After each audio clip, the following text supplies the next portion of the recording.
Hello and welcome to Narrative BI, the generative AI analytics platform to power your marketing, sales, and advertising teams with actionable insights. You will learn how to connect your data sources, how to use narratives, how to use the generative AI data analyst feature, how to use alerts to detect anomalies in data, and finally, how to create reports. First, let's do the initial setup. You'll need to connect your data sources. You can connect your data warehouse or even upload custom data as a CSV.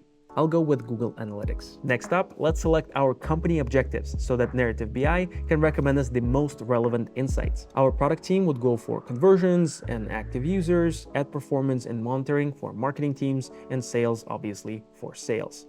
The setup is done, and Narrative BI will take a few minutes to get all of the data analyzed and generate actionable insights. Let's take a look at narratives. Those are automatically generated insights with the data that supports those insights. For example, here we have the best acquisition sources of new users. It looks like the majority of our new users came from our newsletter. Then we have direct traffic and Twitter. And here we have insights about ad performance. Seems like our search campaign targeting New York is performing better than the search campaign targeting San Francisco. So it's 3 times cheaper, and we can further scale our targeting in Dallas. Let's go back to narratives, and here we have some additional filters to find the insights that we're looking for in this moment. First, I'll select the time range to be in the last 2 weeks.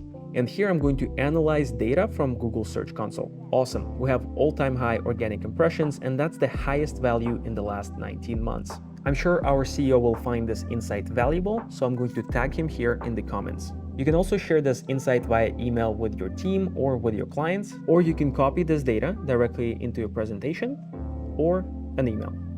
And by the way, Narrative BI does not have a set limit, meaning that you can invite as many of your teammates as you want for free. It's time to show you our new conversational AI data analyst, which you can ask questions directly. Let's click on Start a New Chat. You can upload a CSV file with your data, or you can select one of your data sources. I'll go with Google Analytics. And I want to get the number of leads each month in 2024. This is great, but I want to see it as a bar chart. That's really nice. But now I want to take it a step further. I want to see the relationship between new leads and our total traffic over time. Let's plot it as a new axis. Well, that graph would have taken me a couple of hours to build. And there are 2 major differences between this AI data analyst tool and other generative AI tools that you're probably used to.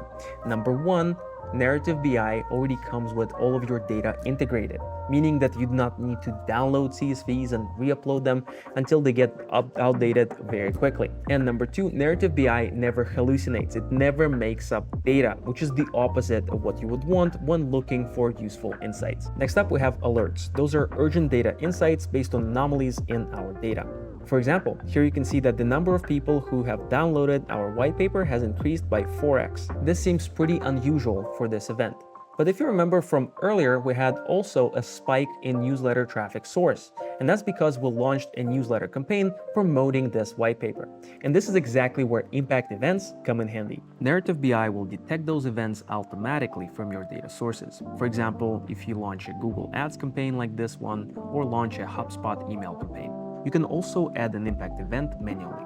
Let's click on Create Impact Event. This was a newsletter promo for the white paper, and let's set the date for May 26th. Now, when I go back to our saved narratives and click on this number of users who download the white paper, here for May 26th, we have our newsletter promo white paper campaign that was automatically added here. Finally, I can see the cause and the effect. Next up, we have reports that show you all of the most important information. Here we have the monthly report from Google Analytics, and here I have the table with the key metrics, such as the total number of users, the engagement rate, number of conversions, our revenue, and the change over time. The best part is you can customize this report by clicking over here. Your primary metrics will be included in your report and will trigger alerts. And the secondary metrics will appear in narratives only when there are significant changes. Or you can mute less important metrics to hide them from your feed and to keep it clean. Reports give you the important data, and GPT Insights give you the interpretation of that data.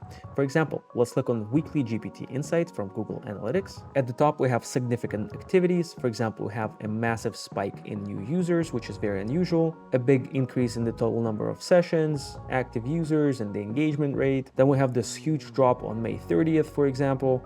And then we have recommendations on which areas we should investigate further. Now that I showed you narratives, insights, and reports, usually come to analytics to see something very specific. For example, how your sales are doing.